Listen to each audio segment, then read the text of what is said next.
जय भीम के गगनभेदी जयकारों की आवाजें और जहां तक निगाह जाए वहां अपनी नेता का इस्तकबाल कर रहे नीले झंडे थामे सैकड़ों उत्साही कार्यकर्ता।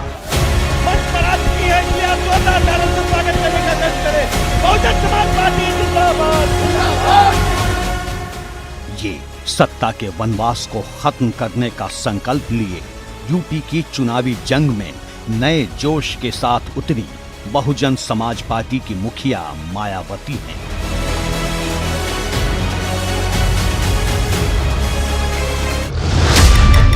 प्रधानमंत्री नरेंद्र मोदी और योगी की केसरिया क्रांति में जब यूपी के सिंहासन पर भगवा सियासत का अभूतपूर्व उदय हुआ तो चुनावी पंडितों ने बसपा के राजयोग के सूर्यास्त की भविष्यवाणी शुरू कर दी।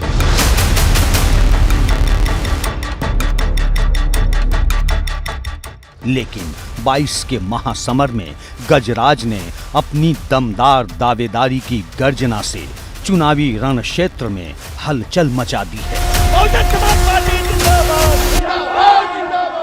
जो विरोधी लोग ये कहते हैं कि बीएसपी कहीं पिक्चर में नजर नहीं आ रही है, मेरे ख्याल अभी तक पिछले कई महीनों में जितने प्रोग्राम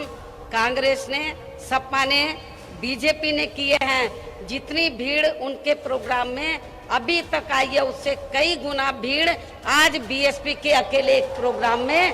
आप लोगों को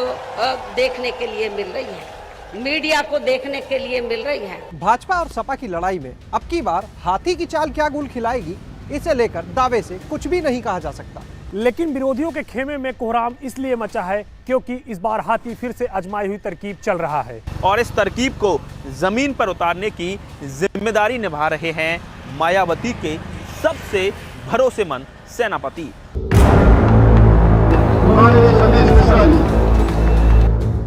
ये वो सेनापति हैं जिनकी बिछाई बिसात पर कभी बसपा ने अपनी दमदार मौजूदगी सियासत के रण क्षेत्र में दर्ज करवाई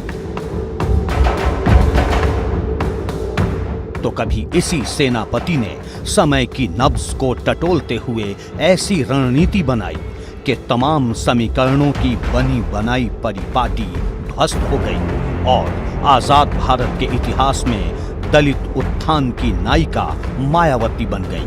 यूपी की सियासत की महारथी।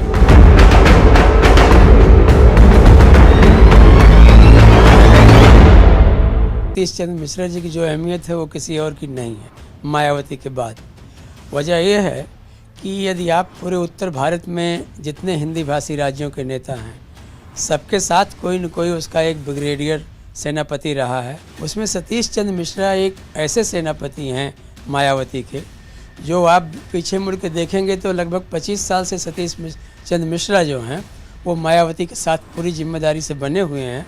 मास लीडर न होते हुए भी वो पार्टी का ब्राह्मण चेहरा हैं। एक बार फिर सियासी रणभूमि से हाथी को लखनऊ दरबार तक पहुंचाने के लिए तैयार हैं बसपा के सेनापति सतीश चंद्र मिश्रा।